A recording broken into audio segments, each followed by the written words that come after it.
Bonjour à tous, j'espère que vous allez bien et que vous avez tous passé une très bonne journée.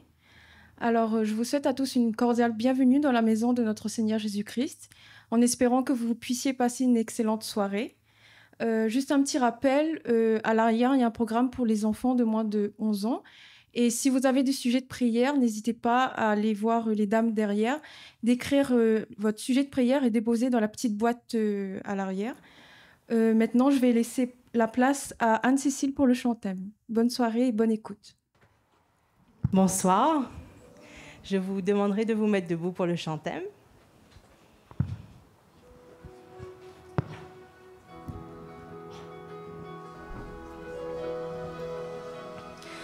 Ta parole est la vérité.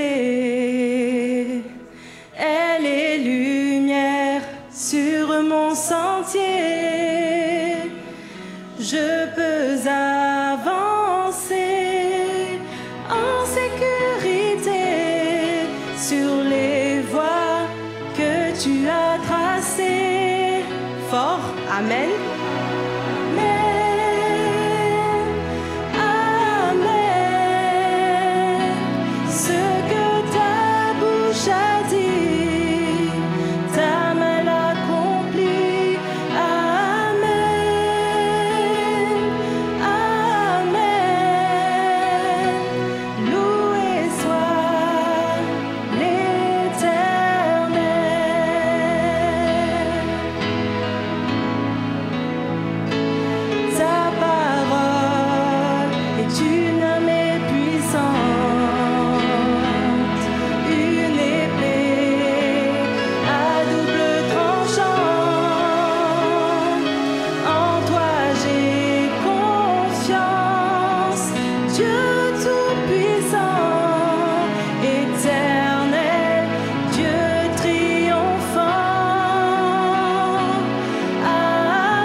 Amen.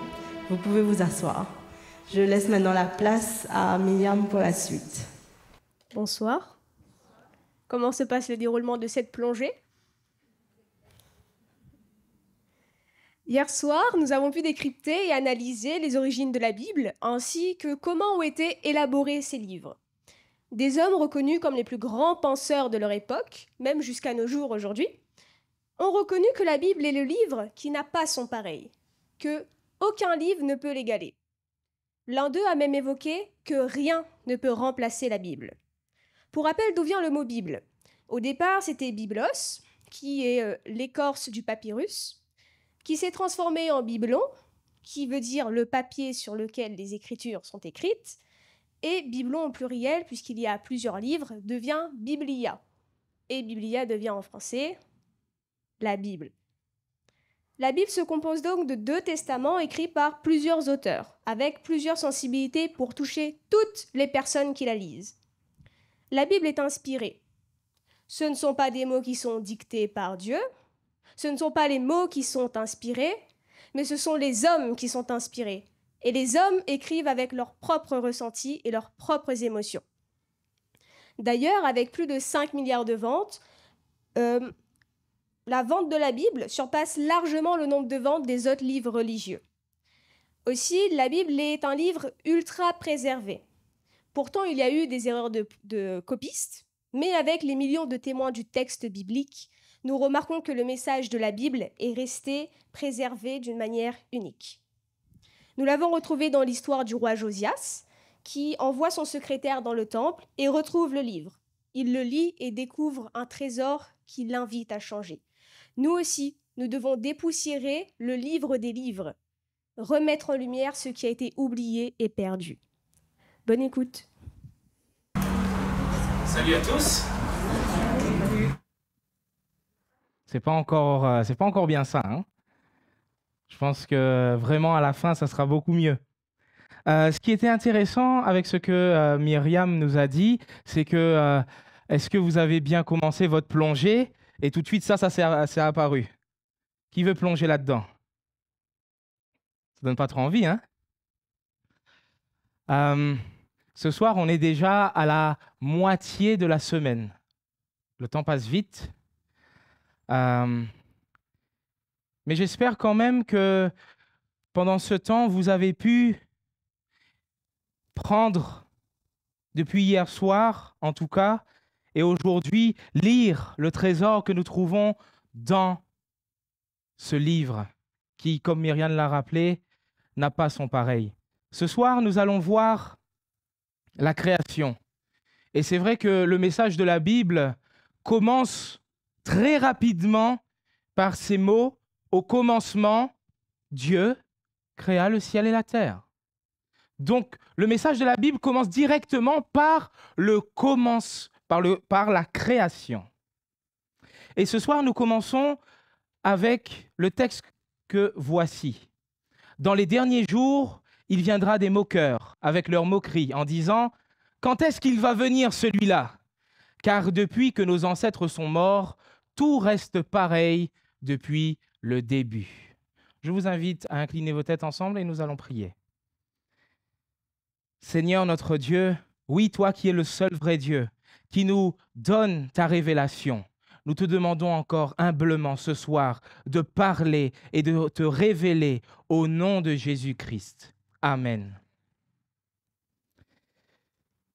Création vs évolution.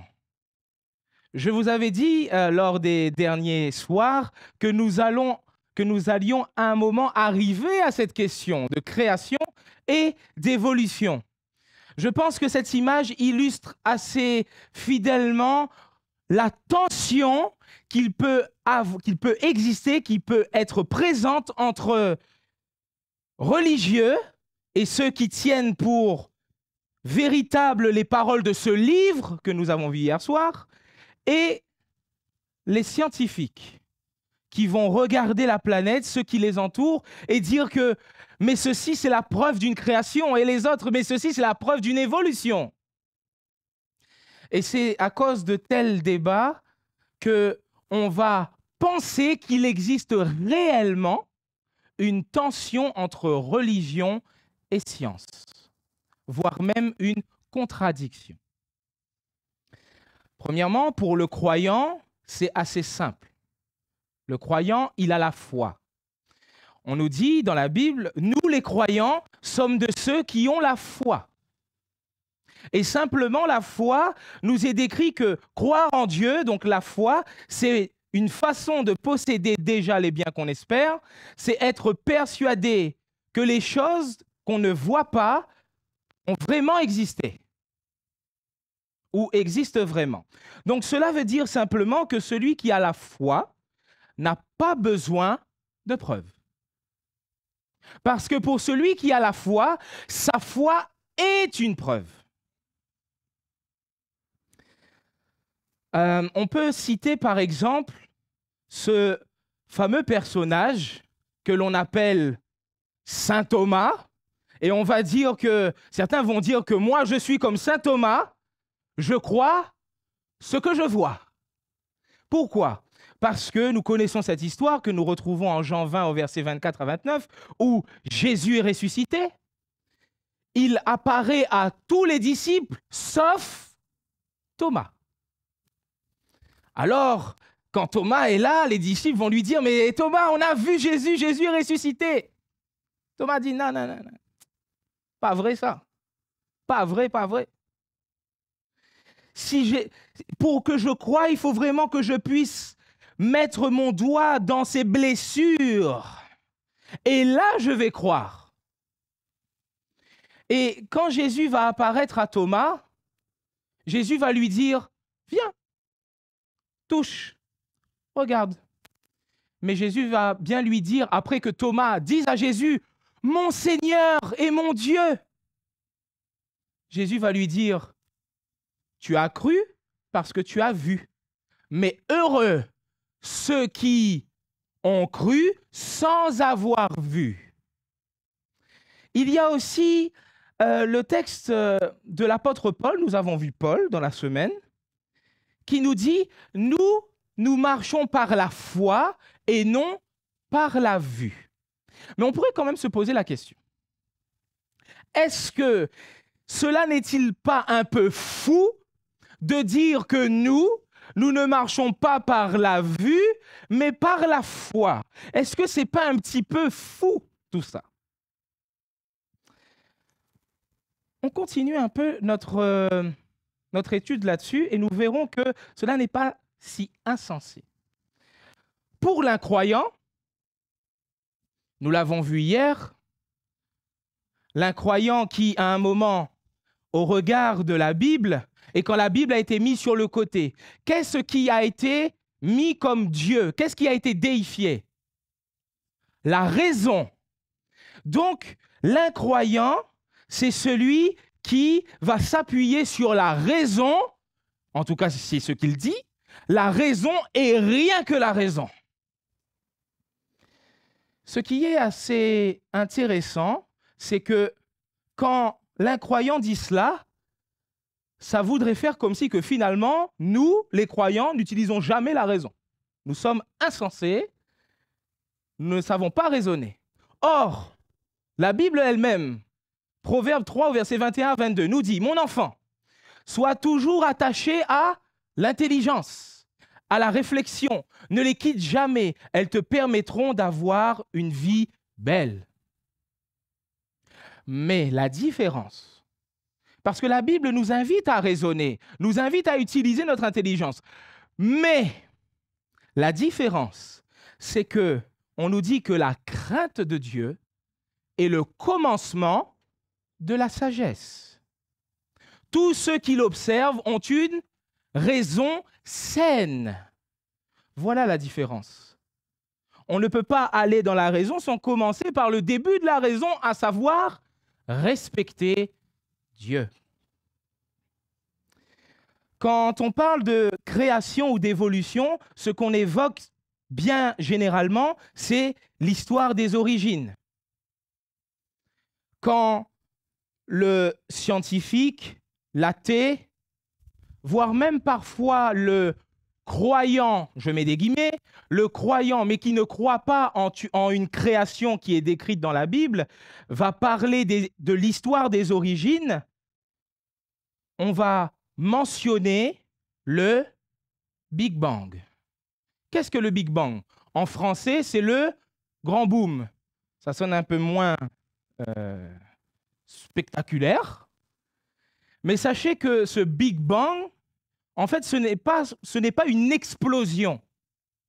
C'est en fait une extension, selon les scientifiques, une extension d'un univers qui est apparu comme ça, et qui a commencé, et il était tout petit, et il a commencé à s'étendre et à s'agrandir. Bon. Mais cela vient susciter et peut nous susciter une question. Est-il possible que l'univers soit né de rien? Ça veut dire qu'il n'y avait rien et tout d'un coup, il y a quelque chose. Si je prends ce livre, très précieux, je le mets ici et je dis, mais ce livre-là, il est apparu ici, personne ne l'a déposé, personne n'a rien fait, il est là, il n'était pas là et il est là maintenant. Non, vous allez dire, il y a quelqu'un qui est venu, il y a quelqu'un qui est intervenu. Bon, c'est pour ça que même les scientifiques, concernant la question, est-il possible que l'univers soit né de rien, ont répondu, par exemple, Johann Richard, astrophysicien, va dire que ce n'est pas exclu, mais c'est compliqué de répondre à cette question. C'est une question qui se heurte aux limites de nos connaissances. Elle nous emmène clairement au-delà de la physique, même si différents modèles existent à l'heure actuelle. C'est pour ça que des personnes voulant essayer d'expliquer comment notre univers a pu d'un coup apparaître, on dit que certainement, avant le Big Bang, il y avait un univers préexistant. Mais vous voyez déjà encore la question revenir. Mais qu'est-ce qu'il y avait avant encore? La question ne finit jamais. Jamais, jamais. Et pourtant, alors que vous voyez qu'avec même cet astrophysicien qui dit bien qu'on ne sait pas, on pense qu'il y a des modèles qui ont été proposés, ce sont quand même des choses qui sont enseignées dans les écoles. Ça, madame, monsieur, c'est accorder foi à quelque chose. Cela signifie que, et écoutez bien ce que je vous dis, les scientifiques ont d'une certaine manière la foi. Pourquoi? Parce que nous avons dit que la foi, qu'est-ce que c'est? C'est être persuadé que les choses qu'on ne voit pas ou que l'on n'a pas vues existent vraiment ou ont vraiment existé. Ils n'ont pas vu le Big Bang, ils n'ont pas vu ce qui s'est passé, mais bon nombre d'entre eux en sont persuadés. Donc ils accordent foi à cela. Nous disons d'après les Saintes Écritures, au commencement, Dieu créa les cieux et la terre. Et voici comment, d'une manière synthétique, la création est présentée. On nous dit que le premier jour, Dieu créa la lumière. Le deuxième jour, Dieu va séparer les eaux. Le troisième jour, Dieu va faire apparaître la terre et la verdure. Le quatrième jour, Dieu va créer le soleil, la lune et les étoiles. Le cinquième jour, Dieu va créer les oiseaux et les poissons. Alors vous voyez bien que j'étais un peu embêté de trouver une image avec un oiseau et un poisson. De base, l'oiseau n'allait pas attaquer le poisson, hein, mais j'étais un peu embêté de trouver l'image adéquate.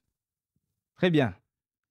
Et enfin, le sixième jour, Dieu crée les animaux terrestres et il vient couronner cela de la création de l'être humain, l'homme et la femme. Enfin, il nous est dit qu'après tout cela, Dieu va se reposer en contemplant toute cette merveilleuse création qu'il a faite le septième jour. Généralement, quand on prend l'histoire biblique, des personnes ont fait les calculs par rapport aux dates qu'il y a dans la Bible, par rapport aux années, les âges qui sont donnés aux différents personnages. On oscille entre une terre, la vie qui serait apparue sur la terre il y a environ 6000 à 7000 ans. De manière globale, comme on n'est pas exactement sûr sur le 6000 ou 7000, on dit généralement, pour dire que la Terre est récente, qu'elle a moins de 10 000 ans.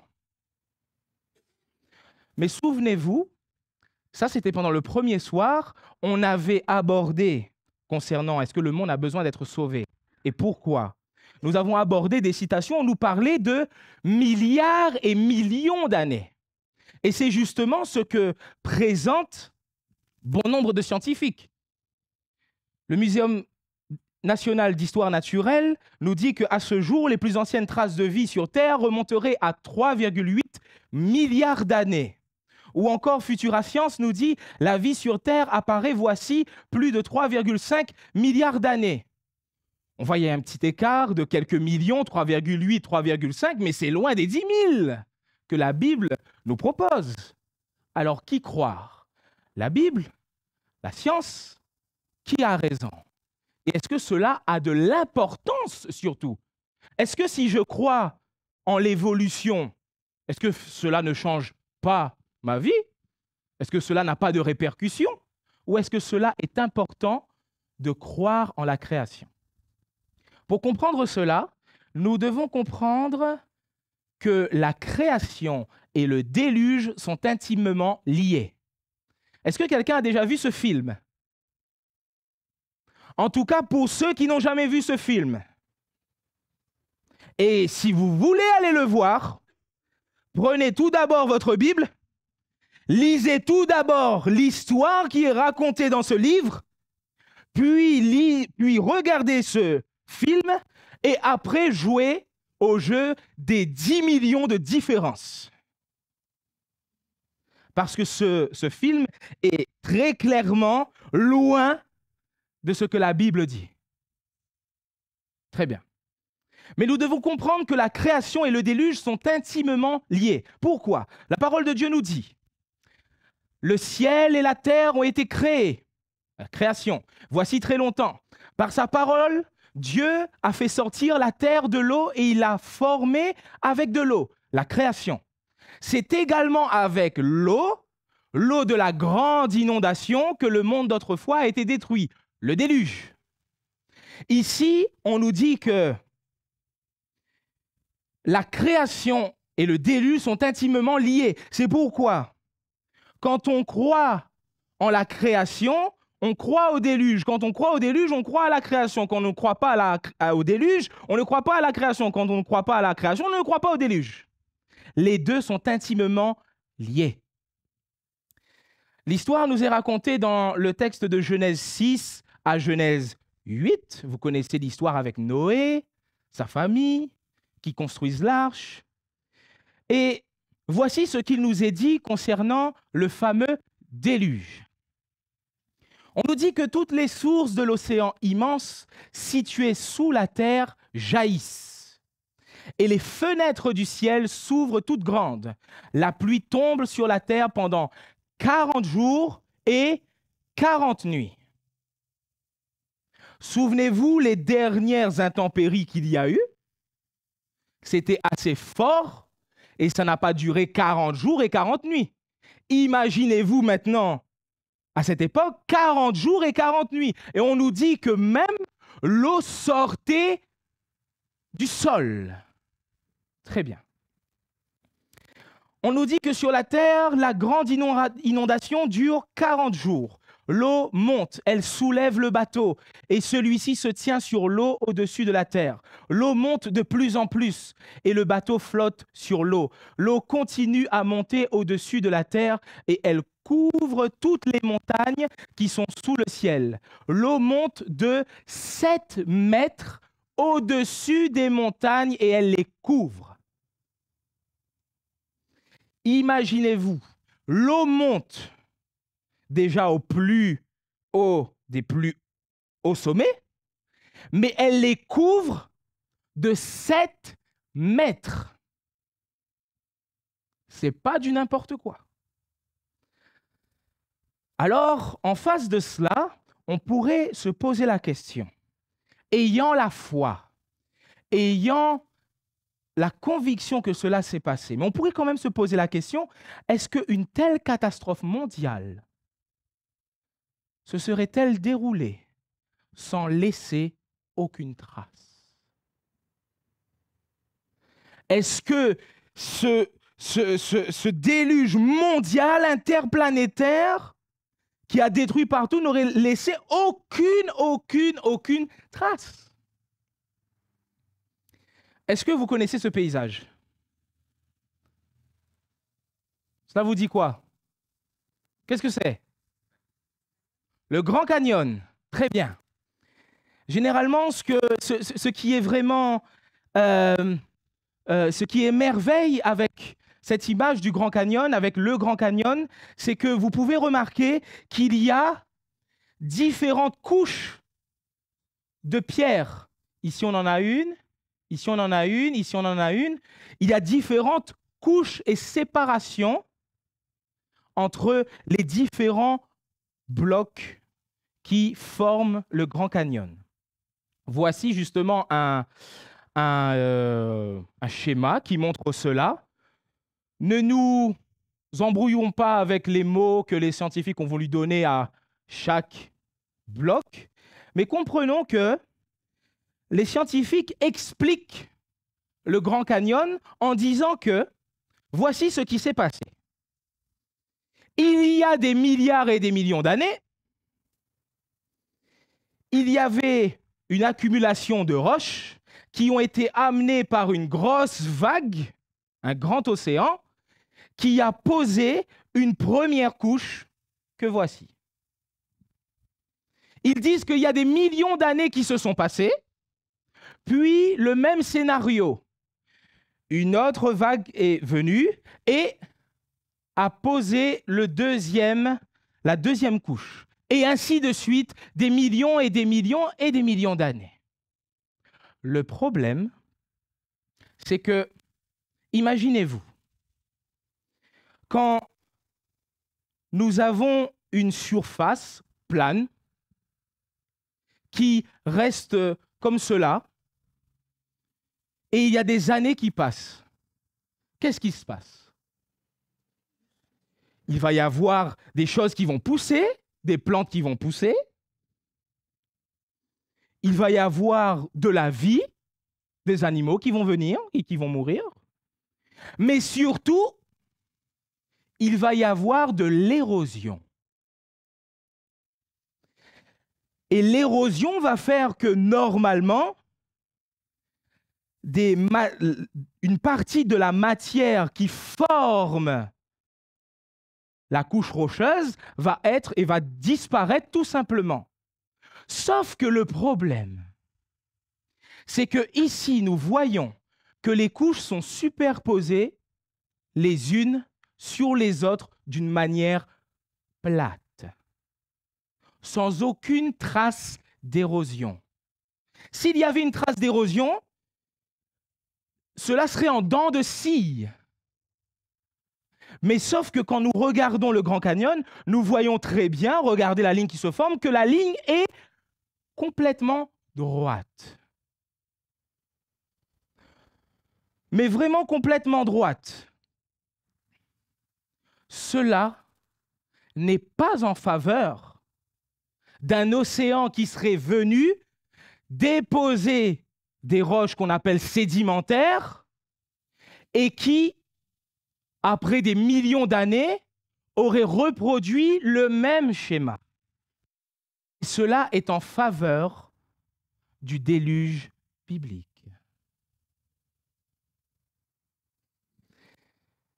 De plus, on a observé dans ces différentes couches de roches qu'il y avait on a retrouvé différentes catégories d'êtres vivants à l'intérieur. C'est ce qu'on appelle la colonne géologique. Et ce qui est vraiment très surprenant, c'est que cette même colonne géologique que l'on a retrouvée au Grand Canyon, nous le retrouvons en France, nous le retrouvons en Asie, nous le retrouvons en Australie, nous le retrouvons partout. Comme si qu'un même phénomène s'était passé partout sur la Terre et au même moment. De plus, les scientifiques ont retrouvé des cimetières de fossiles accumulés. Les plus célèbres sont les fossiles, bien sûr, de dinosaures qui ont été retrouvés, comme si une catastrophe s'était déroulée. Même plus, nous avons retrouvé des poissons fossilisés qui étaient toujours en position de nage, qui avaient toujours dans leur estomac, voire même dans leur gueule, de la nourriture. Ils étaient en train de manger et comme si que tout à coup, il s'est passé une catastrophe qui les a saisis.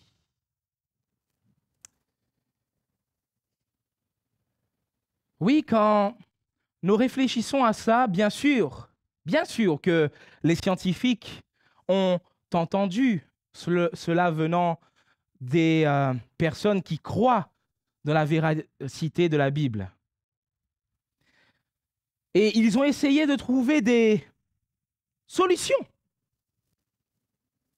Mais pourquoi essaye-t-il toujours de trouver des solutions?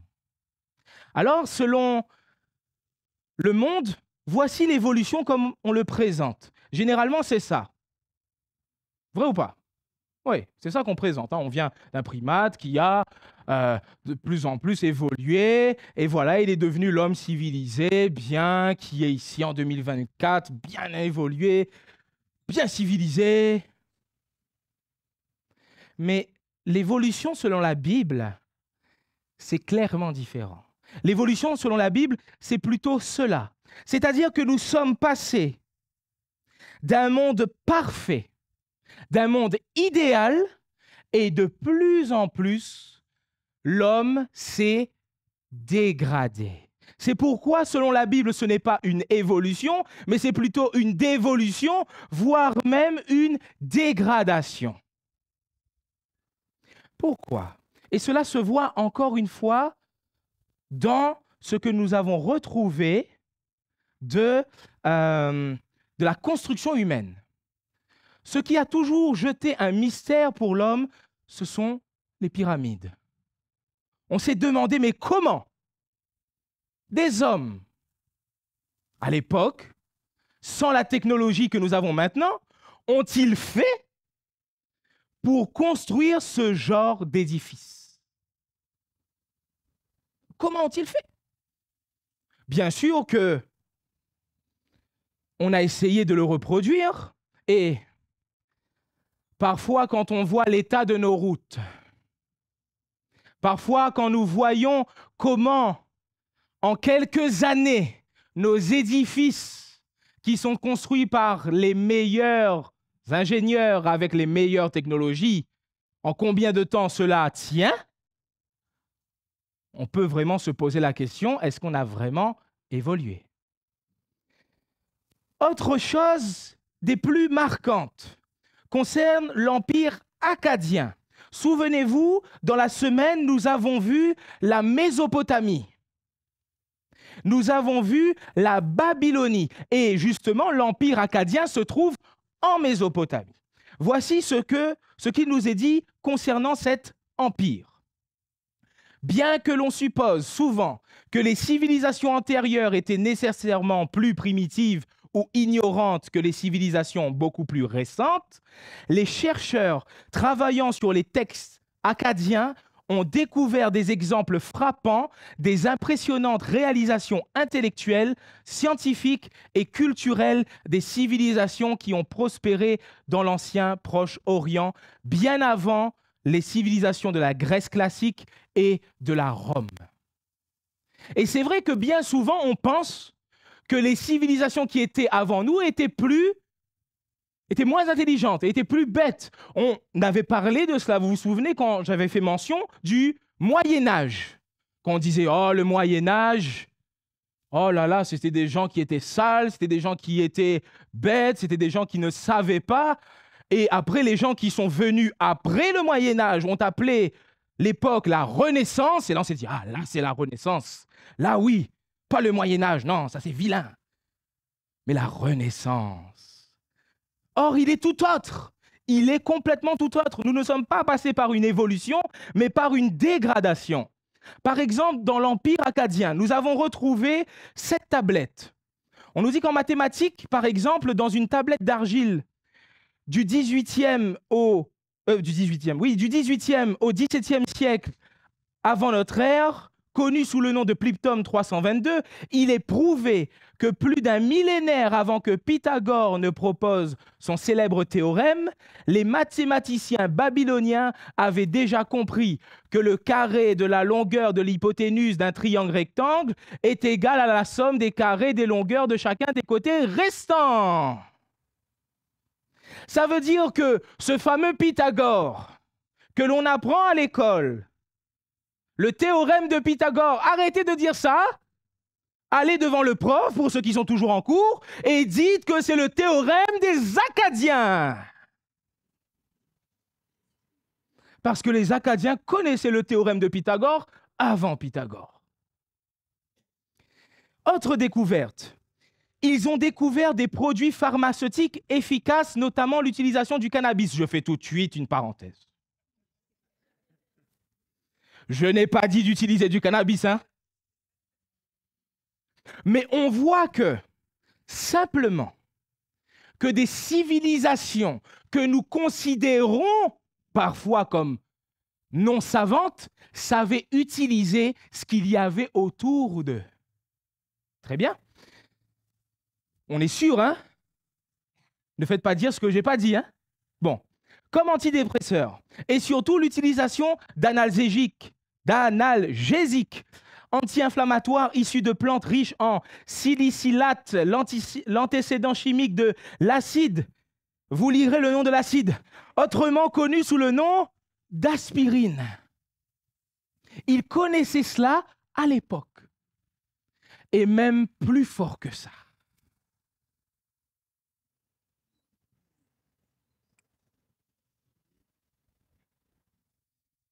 Ils ont eu le premier système postal. La poste, avant, c'était les Acadiens. Acadiens Service. Vous voyez comment on essaie de nous faire croire que nous sommes passés d'une civilisation tellement arriérée, tellement archaïque, tellement bête, alors que cela n'est pas le cas. Voici comment conclut ce livre, parce que toutes ces citations viennent d'un livre, ce n'est pas moi qui les invente, Basics of Acadian. En résumé, dans presque tous les domaines de l'activité humaine, les découvertes et les réalisations remarquables des anciens habitants de Mésopotamie, parlant l'acadien, ont préparé ou anticipé les avancées de civilisations très tardives de plusieurs siècles ou millénaires. On essaie de nous faire croire que nous sommes bien plus avancés et bien plus évolués. Pourquoi? Parce que nous avons la technologie. Et on nous dit, ils n'avaient pas la technologie. Mais réfléchissez bien. Maintenant, là, alors que nous avons toute cette technologie, qui pourrait me refaire tout le théorème de Pythagore, tout le théorème de Thalès, les intégrales? On oublie et on perd à cause de la technologie. On nous fait croire que oui, on est avancé, on est évolué, on a la technologie. Dans notre tête, on en sait moins. On en sait moins qu'avant. Et Jean Rostand va dire que la science essaiera d'expliquer tout et nous n'en serons pas plus éclairés. Parce que la science ne révèle pas, mais comme nous avons vu hier, c'est la Bible qui révèle. La Bible révèle. Vous savez, concernant la création et l'évolution, c'est vraiment important de comprendre pourquoi nous devons croire en la création. Allons ensemble dans le texte d'Hébreux, au chapitre 2, versets 14 à 15, ou plutôt le verset 15. Il nous est dit que Jésus est venu pour délivrer tous ceux qui étaient réduits à l'esclavage leur vie durant par crainte de la mort. Bien souvent, on pense que le mot crainte, c'est avoir peur. Sauf que, quand vous regardez le monde autour de nous, il y a des personnes qui ne croient pas en Dieu et ils n'ont pas peur de la mort. Ils disent, la mort, il vient quand il vient. Mais dans la Bible, le mot crainte signifie aussi quoi? Respect.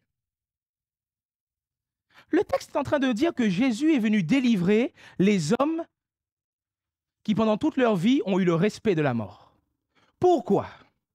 Parce que si nous croyons en l'évolution, nous sommes en train de dire à la mort, merci. Pourquoi? Parce que pour qu'il y ait évolution, pour qu'il y ait progrès des espèces, il faut que la mort intervienne. Pour que nous soyons soi-disant l'homme aussi évolué qu'il est, il faut que les plus faibles meurent. Mais Jésus, lui, qui est le Seigneur de la vie, a dit qu'il est venu pour délivrer tous ceux qui, pendant toute leur vie, vouaient un respect à la mort.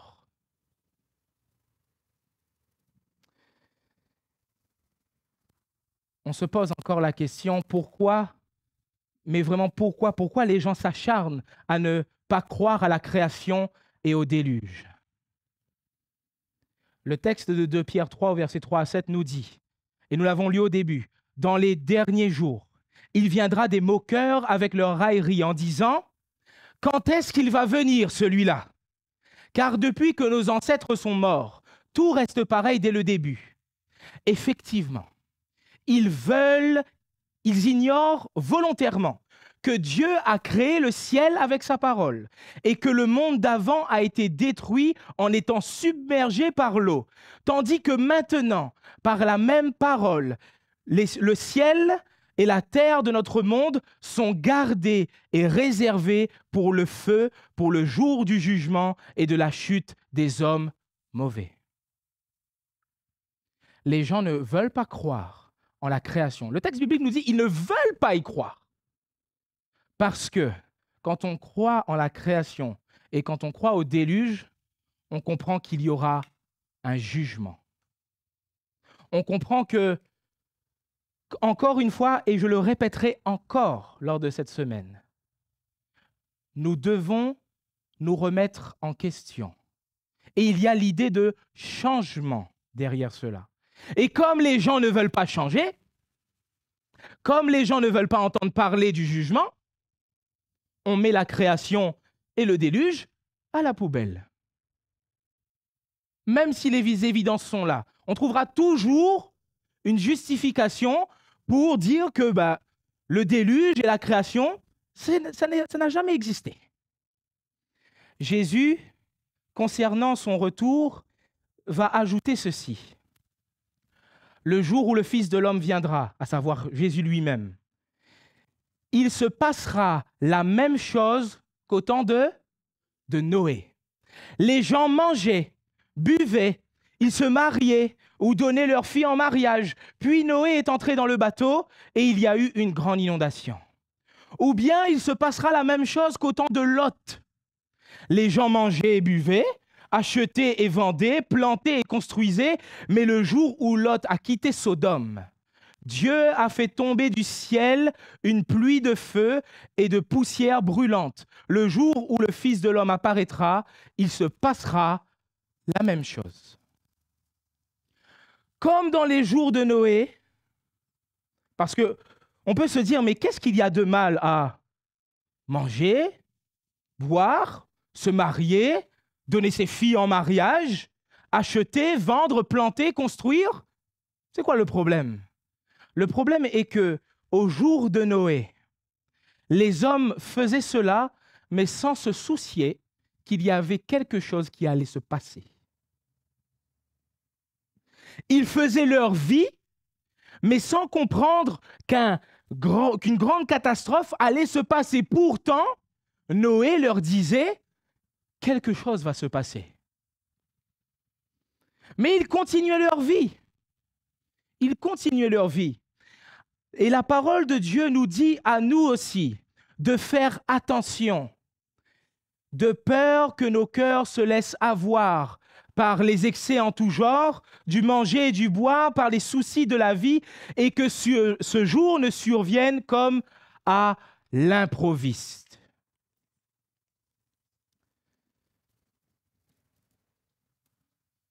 C'est pour cela que nous avons besoin de comprendre que le monde a été créé, que le monde n'a pas évolué, parce que cela nous amène sur l'idée du jugement. Et justement, on peut se poser la question, pourquoi un jugement? Pourquoi un jugement? Pourquoi cela? Jugement, ça vient du latin judicare, qui signifie rendre un jugement, juger. Et ça vient de jus, le droit, et dicere, dire. Donc dire le droit. C'est vrai que dans ce monde, nous avons aussi la justice humaine, qui applique des peines et des sentences. Mais le problème avec la justice humaine, c'est que déjà parfois elle peut se tromper, mais surtout, elle ne prend pas en compte quelque chose que nous avons vu dans la semaine, à savoir le problème du péché. Problème du péché, le péché que nous avons défini comme étant manquer, rater sa cible. Et nous avons vu que justement, tous les êtres humains ont malheureusement entré dans ce processus de péché parce que la Bible nous dit tous les êtres humains ont péché. Mais en plus de ça, la justice humaine, elle peut se tromper, mais parfois, elle accepte et tolère même ce qui est inacceptable et intolérable. Et ceci nous a été dit encore une fois dans la Bible. Voici ce qui nous est dit. Malheur à ceux qui tirent l'iniquité, le péché, avec les cordes du vice, et le péché comme avec les traits d'un char, et qui disent avec ironie que le vrai Dieu se dépêche, qu'il accélère son œuvre de jugement afin que nous la voyions. Maintenant, malheur à ceux qui appellent le mal bien et le bien mal, qui changent les ténèbres en lumière et la lumière en ténèbres, qui changent l'amertume en douceur et la douceur en amertume. Ici, on nous présente des hommes qui jouent avec le péché, qui tolèrent cela et qui disent même qu'il y a des choses qui sont mal, mais que ces choses mal sont bien. Et que les choses qui sont déclarées comme étant bien sont mal. Et en plus de cela, ils peuvent être aussi avec un esprit assez arrogant en disant, ils disent, le vrai Dieu ne voit pas, il ne remarque pas. Pensez-vous que le Créateur ne voit pas? Que celui qui a créé les yeux lui-même ne verrait pas? Que celui qui a créé les oreilles n'entend pas? Que celui qui nous a donné des mains n'agirait-il pas?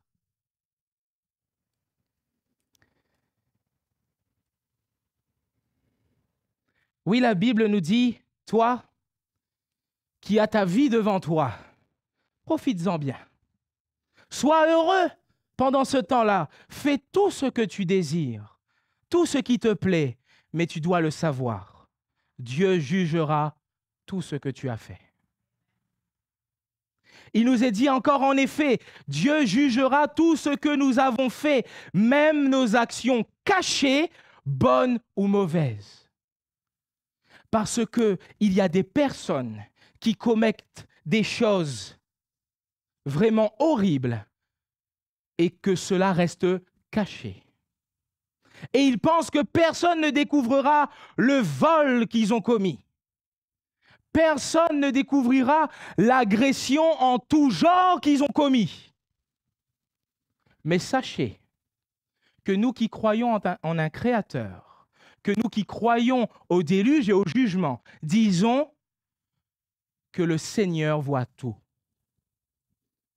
et que le Seigneur n'oublie pas. Peut-être alors, nous nous dirions que le jugement, ça fait peur. Ça attire de la crainte. Mais cela n'est pas l'objectif de Dieu. Parce que juger, dans la Bible, en hébreu, il y a deux mots. Il y a shaphat et il y a yarar. Shaphat, effectivement, ça signifie juger, gouverner, dominer. Mais ce qui est intéressant avec yarar, c'est que yarar, qui signifie aussi juger, signifie aussi prouver. Pourquoi prouver? Nous avons parlé hier de Satan qui avait voulu faire une attaque aux décisions de Dieu. Mais quand Satan a voulu faire une attaque aux décisions de Dieu, entrer dans le conseil de Dieu, connaître les choses qui ne sont pas révélées, Satan, alors qu'il a perdu, a fait en sorte que les hommes ne connaissent plus Dieu. Et nous avons vu cela dans la semaine avec les faux dieux. Comment cela se fait-il qu'il y a plein de faux dieux? Comment cela se fait-il que les gens sont devenus athées parce qu'on a utilisé la religion pour faire du mal? Alors Satan est venu montrer Dieu, mais comme il ne l'est pas. Alors que c'est pour ça que Dieu, lui, il est venu prouver. Nous, humains, parfois, on dit « Ah, moi, pas rien pour prouver, moi. Hein? Moi, pas rien pour prouver, je ne prouve rien à personne. » Sauf que Dieu, lui, il est venu prouver. Et prouver quoi dans son jugement? Ce texte magnifique de Romains 5 au verset 8 nous dit que Dieu prouve quoi? Son amour envers nous. Dieu est venu pour prouver son amour envers nous. Le jugement est là pour nous montrer le vrai caractère de Dieu. Que Dieu, oui, il est juste. Le péché, c'est le péché. Mais que Dieu nous aime. C'est pourquoi il est venu et il a pris la décision de nous prouver son caractère. Le jugement fait partie de la solution ultime de Dieu au péché dans le monde. Alors que nous croyons et nous devons croire en cette création, croire que Dieu a créé, et non en l'évolution, parce que nous ne sommes pas meilleurs qu'avant. Nous sommes même pires. Croire que Dieu a créé. Croire que Dieu a créé, c'est croire qu'il peut créer encore. Même plus que ça. Croire que Dieu a créé, c'est croire qu'il peut te recréer. Parce que le Seigneur nous dit dans sa parole, si quelqu'un est uni en Christ, il est une nouvelle créature. Les choses anciennes sont passées. Voici, toutes choses sont devenues nouvelles. Il y a peut-être des choses dans ta vie que tu regrettes. Il y a peut-être des choses dans ta vie qui te font encore mal, qui sont difficiles à digérer, que tu portes encore tous les jours. Tu as manqué, tu as raté plein de choses. Mais Jésus, le Créateur, te dit qu'avec lui, toutes ces choses peuvent être derrière toi. Il te dit que toutes ces choses en lui sont anciennes et qu'avec lui, toutes choses deviennent nouvelles. Que tu peux avoir cette nouvelle vie en lui. Qu'il peut te recréer, te façonner, qu'importe comment toutes les personnes qui étaient autour de toi t'ont fait du mal, le Seigneur peut arranger tout ça. Et il est le seul capable de le faire parce qu'il est le Créateur.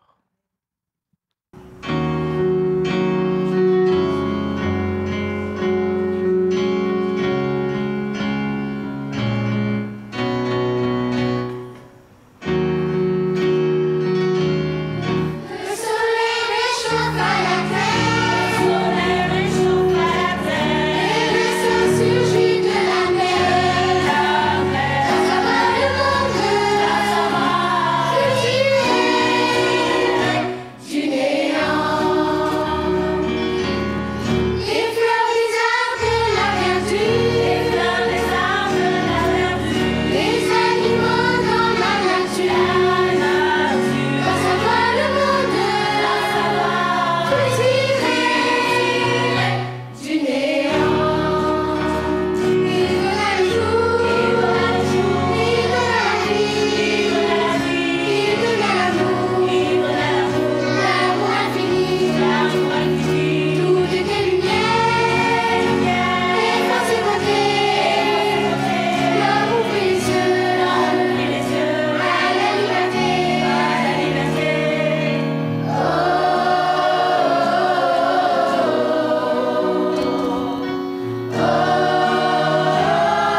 comme nous l'avons entendu, le Seigneur est là pour nous donner cette liberté, pour nous redonner cette vie.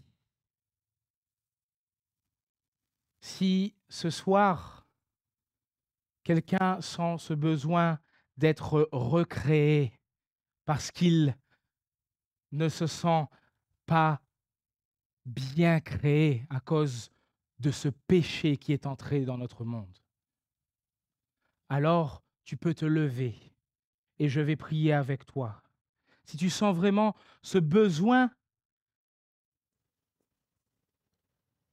que le Seigneur te transforme, qu'il fasse quelque chose en toi, ne regarde pas autour, parce que peut-être celui qui est à côté de toi n'a pas besoin de cela. Mais si c'est toi qui en as besoin, si c'est toi, ce n'est pas quelqu'un d'autre,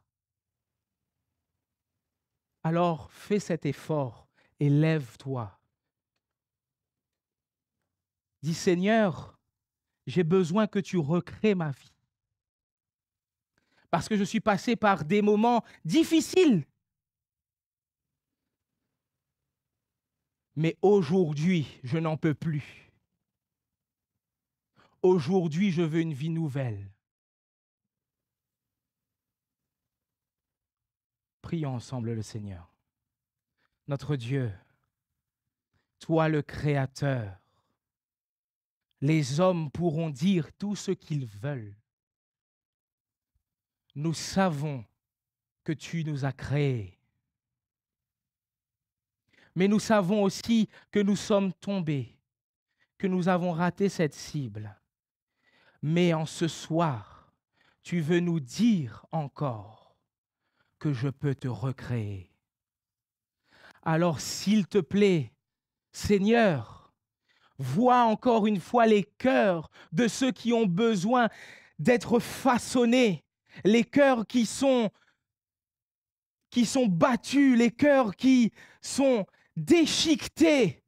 Seigneur, toi, tu as la capacité de remettre de la peau sur ce qui n'en a plus. Tu as la capacité de nous redonner cette vraie vie.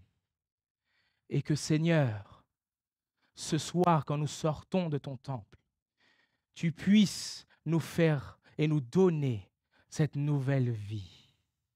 Au nom de Jésus. Amen. Rebonsoir tout le monde. J'espère que vous avez passé une excellente soirée et que la parole vous a touché.